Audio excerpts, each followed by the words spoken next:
올해 우리 교회 표가요, 여러분 예배의 행복, 복음의 증인, 사랑의 실천입니다. 앞에 현수막에 표가 있고 이렇게 또 여러분 쪽에 왼쪽이죠, 목표가 있습니다. 오늘 그래서 이 주제의 말씀을 통해서 여러분들 말씀을 드리고자 합니다.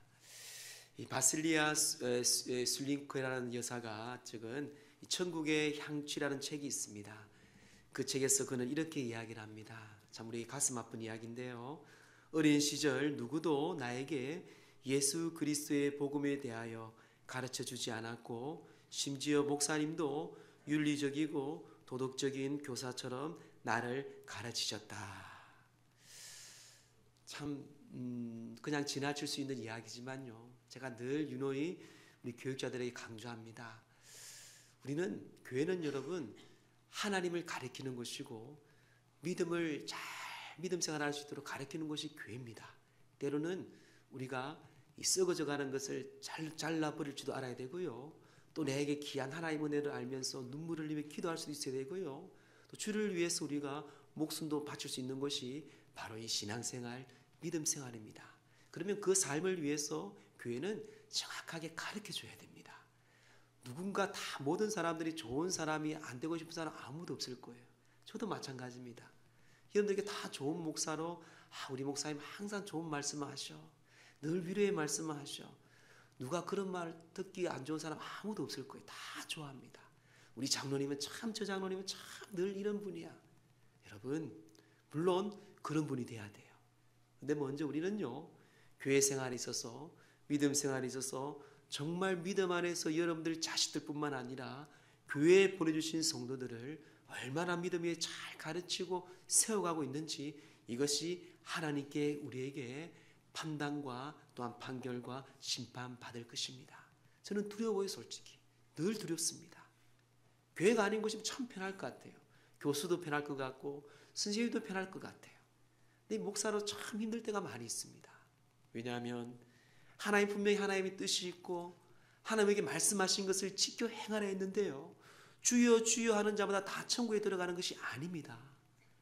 주의 뜻을 행하고 지키는 자만이 천국에 들어간다고 분명히 말씀하셨어요. 이거는 참 중요한 메시지입니다. 여러분, 많은 신학자들이요, 많은 신앙인들이요, 은혜 받은 사람들이요, 대부분 이렇게 얘기합니다. 물론 맞는 말은 아니겠지만요, 한국 교회 안에 한 5%나 구원받을까, 10%나 구원받을까, 그런 충격적인 이야기를 하는 사람들이 참 많이 있습니다. 저는 그 처음에는 한 귀로 듣고 한 귀로 흘렸어요. 근데 말씀을 듣고 또 말씀을 연구할 때마다, 그래 목사님들이, 그래 우리 장로님들이, 권사님들이 물론 하나님의 손에 있어요. 그런데 주여 주여 하는 자마다 하나님 나라에 들어가는 것이 아니고 하나님의 뜻을 지키고 행하는 자들이야만이 하나님 나라에 들어간다고 분명히 예수님께서 당부하고 말씀하신 이유가 뭘까? 사랑하는 성도 여러분, 하나님의 말씀 우리는 다 지킬 수는 없습니다. 하지만 천국 문 앞에 섰을 때에 내가 너를 모른다 하면 여러분 어떻게 하실 거예요? 주님, 내가 주님 주를 위해서 다 얘기했는데 내가 너를 모른다. 예수님이 하신 말씀이 그거예요. 예배. 저는 그래서 올해는 예배를 중요시 여깁니다. 예배에 성공하고요, 예배를 여러분 그 어떤 것보다 중요시 여기는 자들은 모든 게 다 서 있더라고요. 예배에 타협하지 아니하고 예배에 은혜 받고 예배에 치유받고 예배 가운데 하나님께 나아가는 자는 하나님께 큰 은혜가 있음을 저는 발견하였습니다. 사랑하는 성도 여러분, 예배 가운데 하나님이 우리에게 영광과 존귀를 받으실 그 하나님을 만나고 또 예수 그리스도 안에서 여러분의 몸과 영혼이 치유되고 하나님께 감사하며 이 한 해 동안 이 예배가 영광 돌리는 귀한 복된 예배가 되기를 주의 이름으로 축원합니다. 독일의 신학자인 칼바르트는요, 예배의 중요성을 세 가지로 말하고 있습니다. 예배는 가장 중요한 것이요, 그리고 가장 기급한 것이요, 가장 영광스러운 일이다. 여러분, 예배를 여러분들이 어떻게 생각하는지 모르겠어요. 제가 보기에는 그렇게 귀중하게 생각하지는 않은 것 같습니다.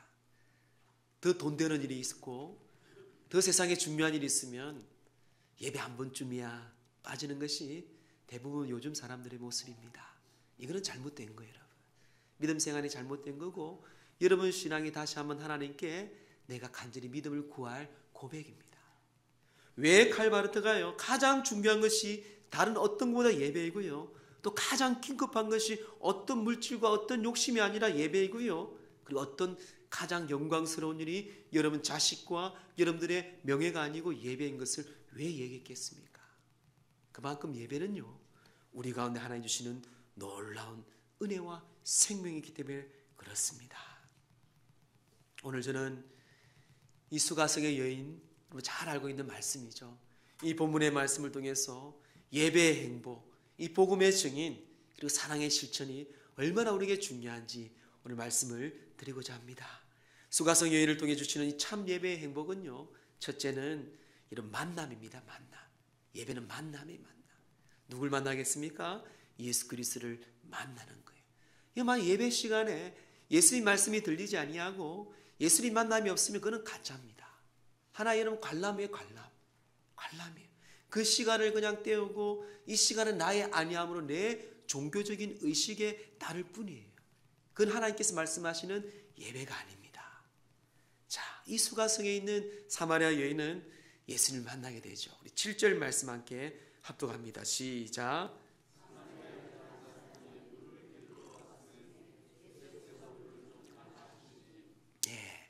이 수가성에 있는 사마리아 여인은 잘 알고 있죠. 그는 모든 사람들과의 관계가 단절되었습니다.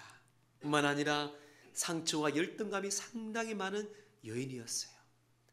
지금도 남편이 6번째 남편으로 그 만족의 목마름을 채우기 위해서 늘 갈급한 여인이었습니다.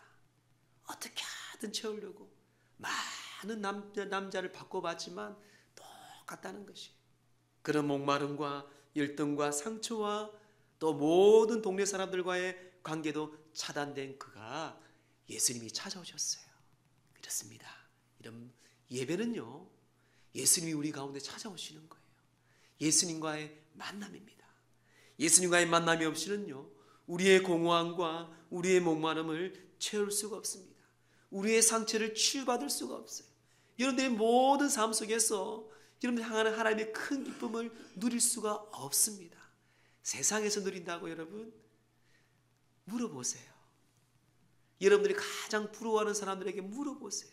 뭐 돈 많은 사람이 될 수도 있겠고 세상으로 성공한 사람도 될 수 있겠죠. 물어보세요.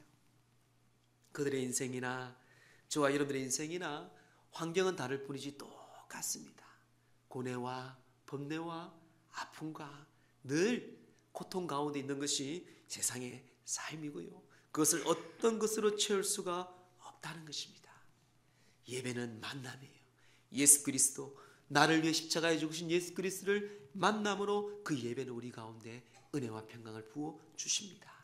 이런 제사가 무엇입니까? 제사는요, 우리가 그 소와 양을, 염소를 끌고 제사장으로 가야 됩니다. 찾아가야 돼. 옛날 제사는 그랬습니다. 옛날 예배는 그랬어요. 그래서 모든 죄를 위해서 자기 끌고 온 소나 양이나 염소를 형편에 따라서 돈이 없는 사람은 산비둘기를 가지고 와서 그곳에 가서 제사장이 그 죄를 다 안수하며 전가를 시킵니다. 죄를 사했다 전가해요.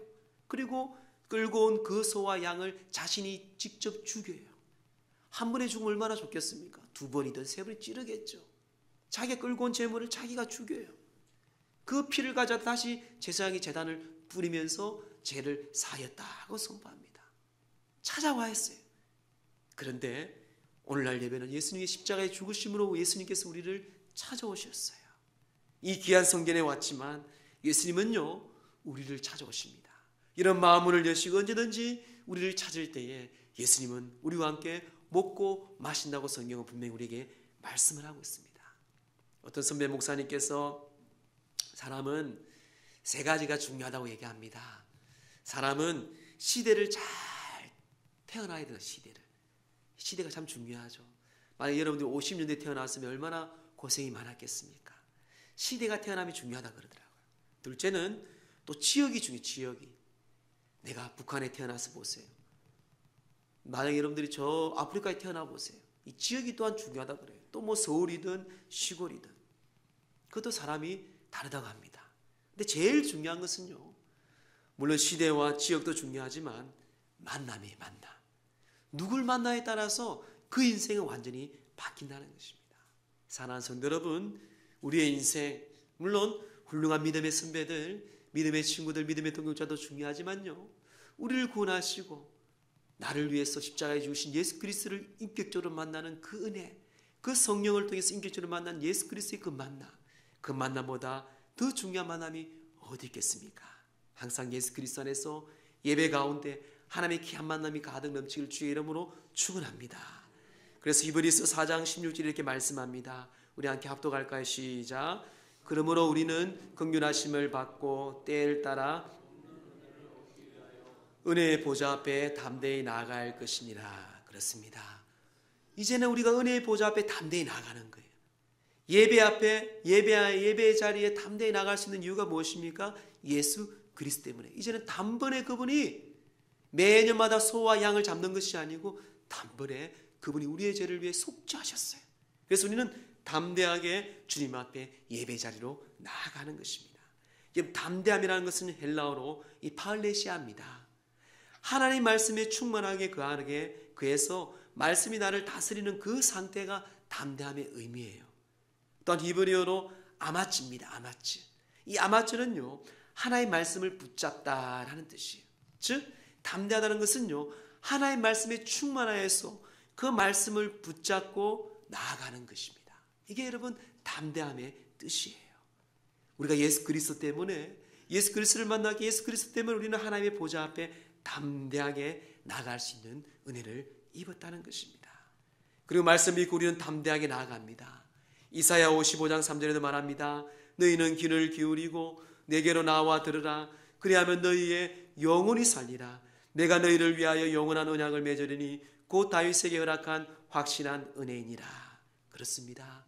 예배 시간에 귀를 기울이고 주의 말씀을 들을 때에 여러분 기억하세요. 다윗에게 허락하신 확실한 그 은혜, 놀라운 혈통의 축복, 모든 여러분들의 형통의 그 은혜가 너희 가운데 그 은혜 가운데 임하실 것이라고 주님께서 분명히 우리에게 약속하였습니다. 예배의 자리마다 여러분 오직 예수 그리스도를 만나고 예수 그리스도와 함께 동행하는 저와 여러분 되기를 주의 이름으로 축원합니다. 또한 예배는요 드러나는 것입니다. 드러내는 것이나 드러내는 것이나 우리 16절 18절 말씀 함께 합독합니다. 시작.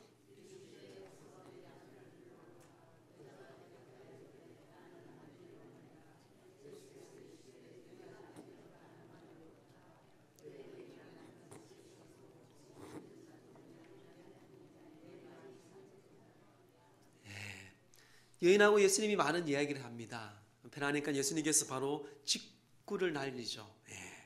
내 남편을 불러와라. 근데 여인이 뭐라 말합니까? 나는 남편이 없다고 얘기합니다. 예수님이 이미 다 아시잖아요. 그렇죠? 그래서 그래 네 말이 맞다. 너에게는 남편이 5 있었고 지금도 있는 남편도 내 남편이 아니지 하고 그 속에 있는 이야기를 다 합니다. 참 아픈 과거죠. 여러분. 부끄러울 거예요. 오늘날도 부끄러운데 옛날에 얼마나 부끄럽겠습니까? 2000년 전에는 더 부끄러운 사건일 거예요. 어떻게 남편이 6번째 남편이잖아요. 오늘날도 돌마다 죽을 거예요. 욕먹을 거예요. 여러분.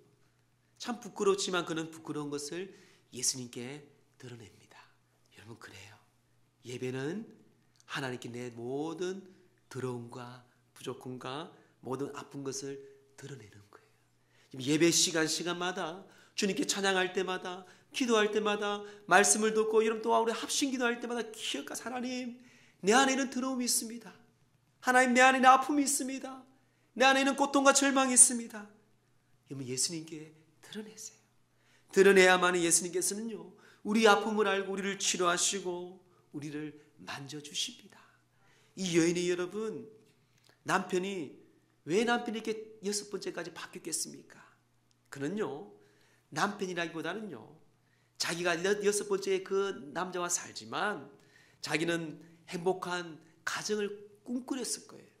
하지만 이 남자를 만나고 저 남자를 만나고 지금 만나는 남자도 마찬가지. 내가 사랑을 주고 일생을 맡길 만한 남자가 없다는 말이죠. 이 여인은 행복을 찾기 위해서 여러 남편을 찾았지만 결국 그곳에는 목마름밖에 없음을 우리에게 볼 수가 있습니다. 또한 그것이 오히려 부끄러운 것을 또 우리에게 나타났죠. 사랑하는 성도 여러분, 내 안의 상처와 아픔 주님 앞에 드러낼 때에 예수님 우리를 치료할 줄 믿습니다. 의사 앞에 갈 때 어떻습니까? 의사 앞에 가면 나의 고통스럽고 아픈 부위를 드러내 보여줘야 돼요. 부끄럽지만요, 엉덩이를 보여야 됩니다. 저도 주사를 맞았어요. 부끄럽지만 여러분들이 우통을 다 벗어야 돼요. 왜? 그 아픈 부위를 정확하게 할 때에 그곳에 치료가 있거든요. 사랑하는 성도 여러분, 그렇습니다. 우리가 주님 앞에 나올 때에 나의 모든 더러운 것, 아픈 것들을 여러분 드러내 보낼 때 주님께서는 예배 중에 우리를 치료할 줄 믿습니다. 청교도의 글라스는요, 이렇게 다음과 같이 이야기합니다.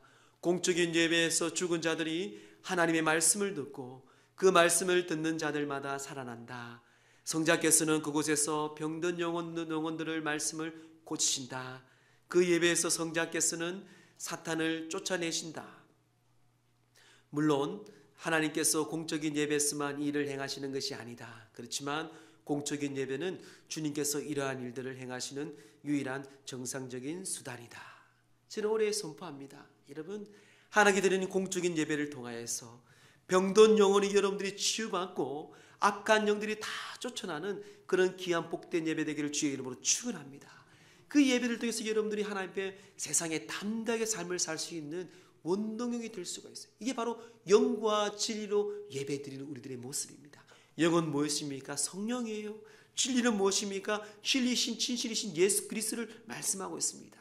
그분과의 교통, 그분과의 함께 하시는 그 놀라운 은혜 가운데 내 모든 추한 모습까지 드러날 때 하나님께서는요, 우리를 치유해 주신다는 것입니다. 히브리서 4장 12절 13절 우리 함께 합독할까요? 시작. 하나의 말씀은 살아있고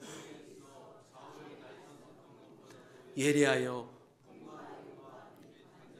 골수를 찔러 쪼개기까지 하며 또 마음의 생각과 뜻을 판단하나니 지으신 것이 하나도 그 앞에 나타나지 않음이 없고 우리의 결산을 받을 시리에 눈앞에 만물이 벌거벗은 것 같이 드러나려다. 아멘. 하나의 말씀은요, 예수 그리스도는요, 그 능력은요 살아있습니다. 활력이 있어요. 좌우의 날쌘금보다 어떤 것보다 예리하다고 합니다. 관절과 골수를 찔러 쪼개기까지 능력이 있습니다. 그래서 만물이 벌거벗은 것으로 다 드러나는 것이에요. 그때 주님께서 우리를 치료하시고요, 우리를 만지시고 우리의 아픈 부위를 예수의 그 십자가의 보혈로 주의 그 말씀으로 그 환부를 찔러 쪼개면서 우리에게 드러나게 하시고 치유게 하신 것이 바로 예배에 통해서 역사하신 하나님의 말씀이라는 것입니다. 프랑스 여의사인 함브루스 바레는요, 그는 평생 늘 입버릇처럼 말한 것이 있습니다. 그리고 세상을 떠날 때 자기의 묘비에 이렇게 적어주라고 얘기했습니다. 나는 상처를 싸매울 줄 뿐이다. 상처를 고쳐주신 이는 하나님이시다. 유명한 외과 의사인데 자기는 상처를 싸매줄 뿐이라는 것이, 그 상처와 그 질병을 고쳐주시는 분은 누구라고? 여러분, 하나님이 하나님. 지금도 많은 의사들이 이 글에 많이 영광과 또 많은 느낌과 자기 받을 드린다고 합니다. 여러분, 이사야 38장 16절에 이렇게 말씀합니다.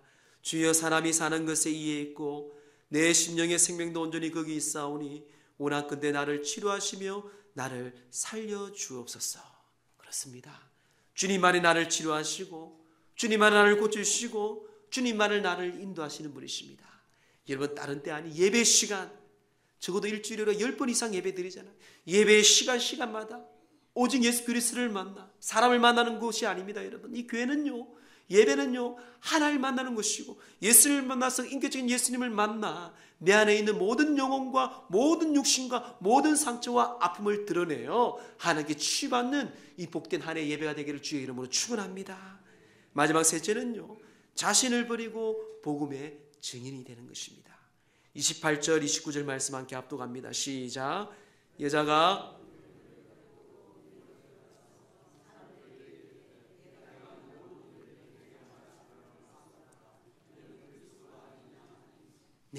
그가 이제 깨닫습니다. 당신이 선지자였습니다. 당신이 선지자입니다. 그 이야기도 그는 가지고 있는 물동이를 다 버려두고 동네 사람들에게 가서 예수 그리스도를 자랑하고 선포합니다. 여러분, 자기가 가져온 건 물동이를 보고 물을 길러 왔어요. 귀중한 겁니다. 팔레스타인 지역의 물은 귀중한 거예요. 그런데 더 귀한 것을 발견하는 후에는요, 자신이 귀중히 여긴 것은 아무것도 아님을 보고 버리고 복음을 붙잡았어요. 마태복음 13장 44절 말씀 아시죠? 우리 함께 합독할까요? 시작.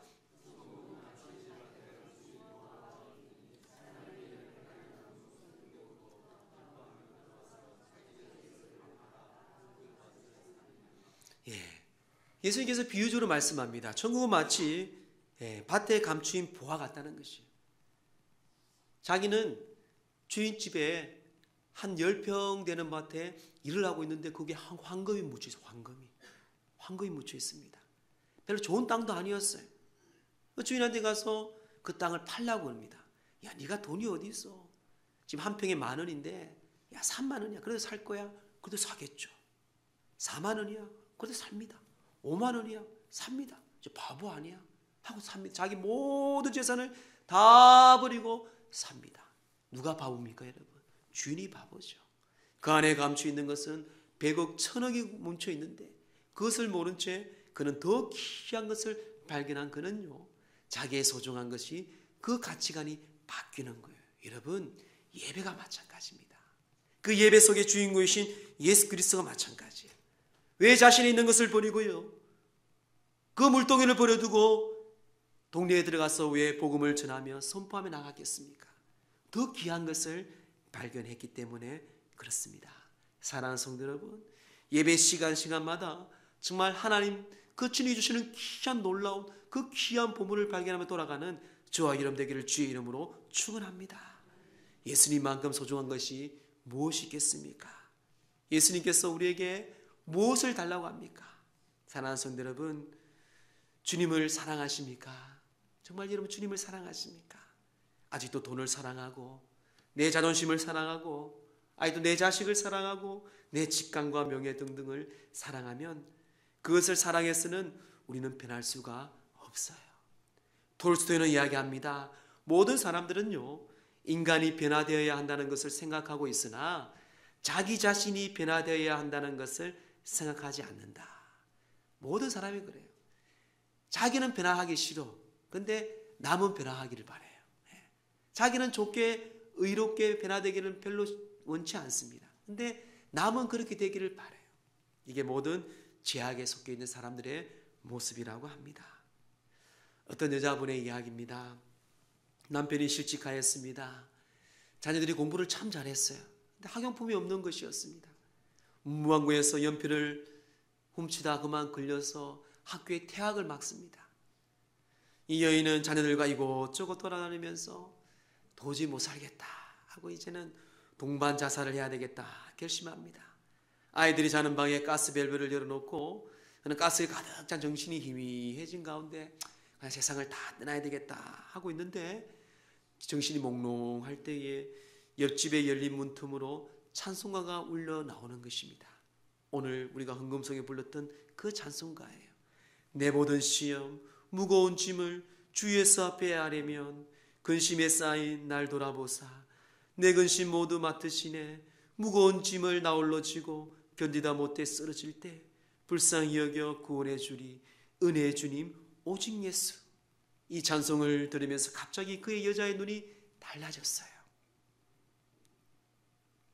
근심과 고통만 보이던 그 여자의 눈이 하나님이 보이기 시작했습니다. 하나님이 보이기 시작했어요. 정신을 차려서 그는 무릎을 꿇었습니다.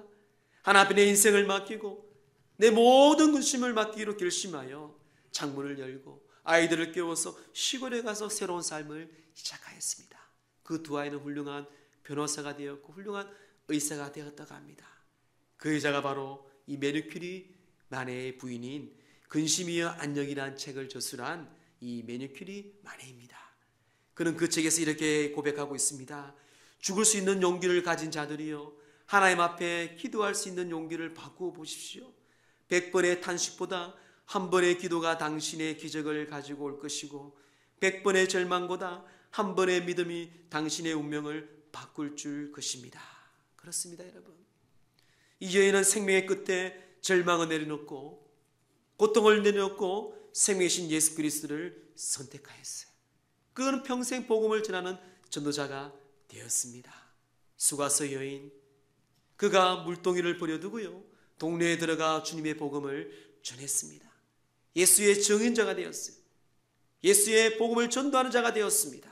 그뿐만 아니라 본문 40장 40절 41절에 이렇게 말합니다. 사마리아인들이 예수께 와서 자기들과 함께 유하시기를 청하니 거기서 이틀을 유하심에 예수의 말씀으로 말미암아 믿는 자가 더욱 많아. 이 사마리아 여인 한 여인을 통해서 예수님의 초청을 합니다. 복음을 두고 그곳에 이틀 동안 머물면서 그 마을이 예배의 공동체가 되었습니다. 예수님을 만나고요, 치유를 받고요, 하나님의 은혜가 예배가 무엇인지 그들은 진심을 있게 깨닫는 복된 시간이 되었습니다.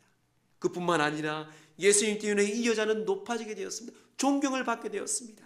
42절 말씀 보세요. 그 여자에게 말하되 이제 우리가 믿는 것은 내 말로 인함이 아니니 이는 우리가 친히 듣고 그가 참으로 세상의 구주신 줄 알미나 하였더라. 너의 말을 들은 예수 그리스도가 이제는 직접 예수 그리스도의 말씀을 듣고 내가 참 구주임을 내가 알았다. 그 말이에요, 여러분. 너를 통해서 예수님을 알게 되어서 기쁘다는 것이. 예수님 때문에 너가 이름을 또한 높아지고 이 여인도 또한 주님 때문에 회복과 은혜와 사랑을 입었다는 것입니다. 말씀을 정리합니다. 사랑하는 성도 여러분, 이 여인은 말의 근세가 없었어요. 아니, 동네에 가도 아무 말도 못했습니다. 늘 부끄럽고 고개만 푹 숙여 살아가는 사람이었어요. 대낮에 아무도 없는데 그는 물을 길러온 그 정도로 처참한 여인이었습니다. 하지만 그는 예배를 묻고 영과 진리로 드리는 예배의 말씀을 통해서 예수님을 만나게 되었습니다. 자기의 추한 모든 더러운 것을 다 예수님 앞에 드러내 보였습니다. 예수님은 그를 만지시고 그를 치유해 주시고 뿐만 아니라 그를 통해서 하나님께 영광이 되었고요, 기쁨이 되었고요, 복음의 증인으로 삼았다는 것입니다. 올해 위어스비 목사님이 이렇게 말합니다. 모든 변화의 시작은 개인의 변화로부터 시작하고 그 변화는 하나님과 바른 관계에서 시작하며 그 바른 관계는 바른 예배로부터 시작한다. 사랑하는 성도 여러분, 모든 변화 시작은요, 개인의 변화입니다. 근데 그 변화는요, 하나님과의 바른 관계에 시작되는 것이에요. 그 바른 관계는 여러분 바로 바른 예배로부터 시작됩니다.